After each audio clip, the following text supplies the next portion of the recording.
बाणगे हे गाव कोल्हापूर जिल्ह्याच्या कागल तालुक्यातील महाराष्ट्र कर्नाटक सीमेवरील हे गाव तसं महाराष्ट्रातलंच पण दुर्लक्षित.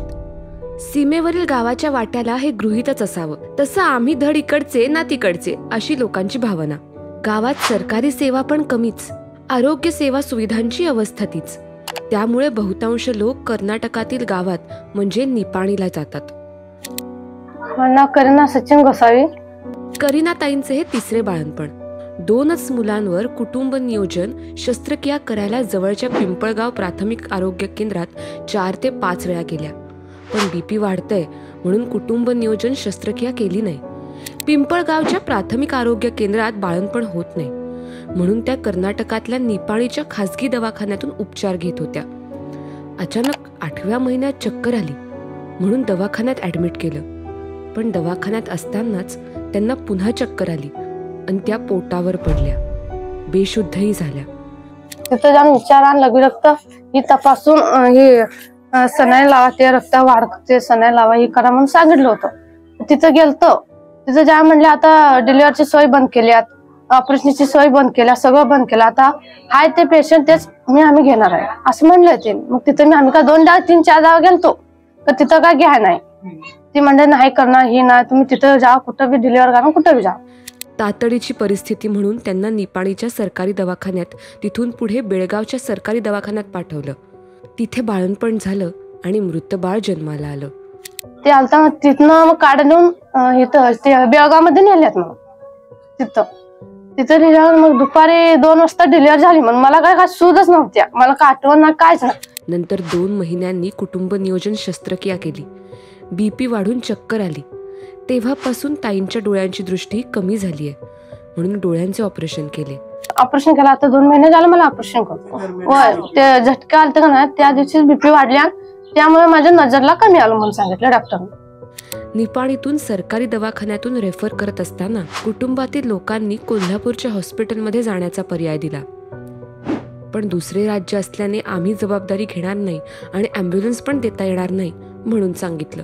ताई बेळगावच्या सरकारी दवाखान्यात 5 दिवस ऍडमिट होत्या. जरी सरकारी दवाखाना असला तरी दुसऱ्या राज्यातील पेशंट म्हणून त्यांना सर्व उपचार पैसे देऊनच घ्यावे लागले.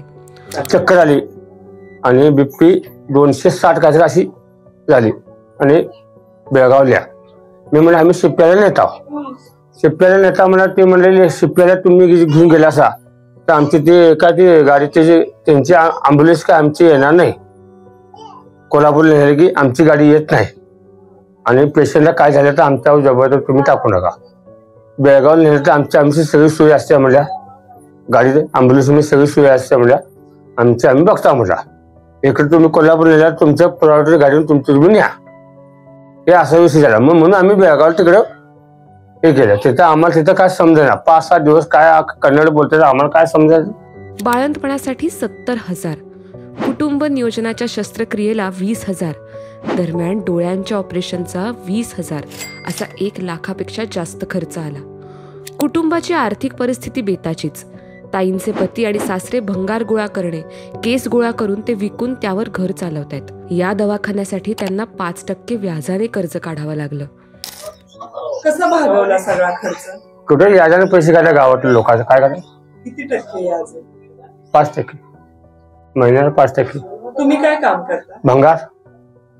आणि मुलगा केसात होतोय, खेड्यावर जातोय, केसावर मी बी खेड्यावर जातोय भंगार गोळा करा. तरी किती रोज हाताला मिळतात? काय 300-400 रुपये मिळतात. मुलगा 300-400 रुपये आणतो घरात, 200-300 रुपये ते गोळा करायचं, व्याजाला भागवून बसायचं, दुसरं काय करायचं. गोसावी वस्तीतल्याच या नेहा अर्जुन गोसावी. नेहाताईंचा गरोदरपणाचा 9वा महिना.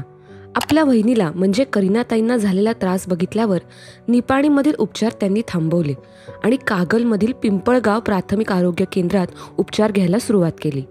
ट्रीटमेंट आमचं पिंपळगावमध्ये चालू आहे. मग पिंपळगावला काय काय तपासण्या केल्या? रक्त एकतर लघवी चेक करत्या, सोनोग्राफी केली, केली, फ्रीमध्ये केली आता. पण पिंपळगाव प्राथमिक आरोग्य केंद्रात बाळंतपण होत नाही. मग त्यांना खासगीतूनच बाळंतपण करावं लागणार आहे. आधीच खासगीतून तपासणी आणि उपचार करण्यासाठी 10,000 ते 12,000 रुपये खर्च केले. आता बाळंतपणासाठी 40,000चा खर्चाचा अंदाज आहे. मग आता डिलिव्हरी कुठे करण्याचं नियोजन आहे? आता डिलिव्हरी आमचं शिजरच करण्याचं नियोजन आहे हॉस्पिटल मुरगुड. 15 तारीख दिली. हॉस्पिटल सरकारी आहे? नाही, खाजगी आहे. किती खर्च सांगितला तुम्ही? 40,000. 40,000 सरकारी का नाही करत आहे? तिथं करतच नाही म्हटलं. नेहाताईंच्या घरातही भंगार आणि केस गोळा करण्याचं काम केलं जातं. कसा बसा घर खर्च भागतो. दवाखान्यासाठी आता कर्जाशिवाय पर्याय नाही. जर सरकारी दवाखान्यात मोफत सेवा मिळाल्या तर ताई जायला तयार आहेत. मग आता नियोजन कसं केलं? एवढे पैसे कुठून आणणार? असं फिरूनच अजून पैसे काढणं इकडं तिकडं. पिंपळगाव जवळच बिदरी या गावातही नवीन प्राथमिक आरोग्य केंद्र सुरू केलंय. पण तिथे अधिकारी कर्मचारी यांची नियुक्तीच केलेली नाही. त्यामुळे पिंपळगावच्या अधिकारी कर्मचारी यांना बिदरी प्राथमिक आरोग्य केंद्राचा कामाचा भार उचलावा लागतो. त्यामुळे पिंपळगाव प्राथमिक आरोग्य केंद्रातील सेवा मिळणे कमी झाले. नमस्कार, मी तायाप्पा कांबळे, समाज संस्था गारगुडीचा कार्यकर्ता म्हणून काम करतो. बाणगे गावातील हे गोसावी समाज जे आहेत, गोसावी समाज संपूर्ण पिंपळगाव प्राथमिक आरोग्य केंद्रामध्ये सेवा घेण्यासाठी जात असतो. परंतु तिथे आता गेले वर्षभर सेवा मिळत नाही. कारण आताच नव्यानं बिदरी या ठिकाणी प्राथमिक आरोग्य केंद्राची मंजुरी होऊन दवाखाना बांधून तयार आहे.